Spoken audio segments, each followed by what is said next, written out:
Hi everyone, welcome back to Wise Words Wednesday. Thank you for joining me again on this spring day in New York City. Today I'm going to talk about initial budget and really what you need to do to get started. One of the things that I did want to highlight was the importance of budgeting and understanding where there could be a little spillover. And those are those reasonable and customary things that happen, which are called overages. And so while we do the best of our ability to stay within budget parameters, there are many things out of our control here that we do our best to help mitigate and then manage and bring you guys to the finish line with the least amount of spend. I'm gonna list a couple of examples, and I'm happy to field any questions from you after this chat because I know that this is a hot topic. One of those unexpected out-of-pocket expenses are import duties and taxes. So let's say, for example, you have your best intentions to produce a collection in the US. Made in the US, maybe we're manufacturing in New York City in our building. Some of you that watch our videos hear the humming because there's manufacturing upstairs.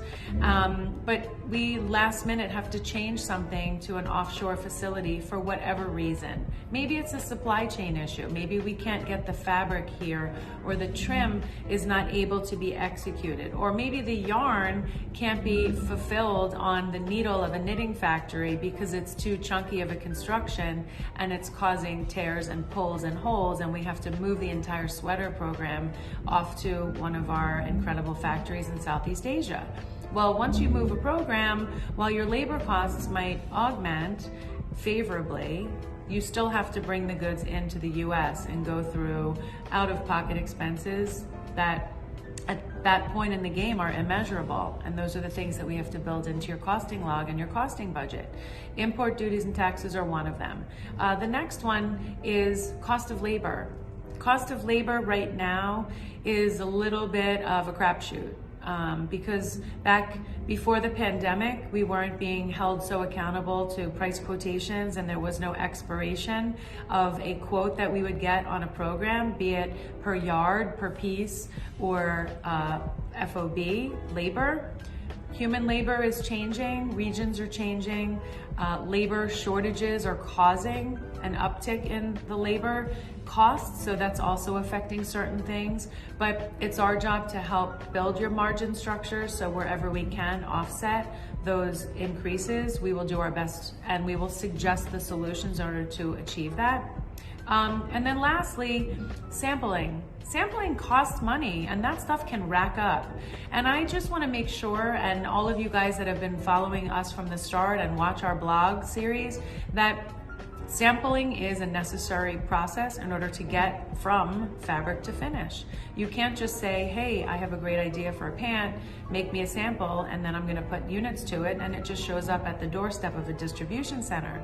It's a whole wild process of cycle of development, fit, pinning, points of measure, changes in fabrication, reducing sleeve length. You have to see sometimes 3 to 4 iterations of a sample, and then we go into a production fit. And so your sampling costs also could add up because you might change your mind midway and say, no, I want a long sleeve, not a short sleeve. Or, you know what, I realize, even though Jamie suggested the 100% cotton and cashmere lining, I'd like to see the product one more time and sample it up. Because now I'm realizing that the decision that I voted for was not really working. And so we come back to the table and see more and more. So those things are additional charges, they're per piece. So I just want you to be mindful that there are things that you just can't control and that you have to understand that you're going to spend before you earn. That's in any business model, but we have to be cautious about how we embark on that and be intelligent and give you all of that information so that you know before starting the journey what you're getting yourself into, so that there are no surprises. And believe me, there's going to be some surprises, but you will be well forewarned of those. Well, I appreciate your time today, and I hope you've enjoyed the subject matter. We do welcome you to reach out to us, as always, at fabrictofinish.com. You can see our website here, and direct messages. We respond to all messages, and we welcome all of the feedback and reach out from all of you. Have a beautiful day.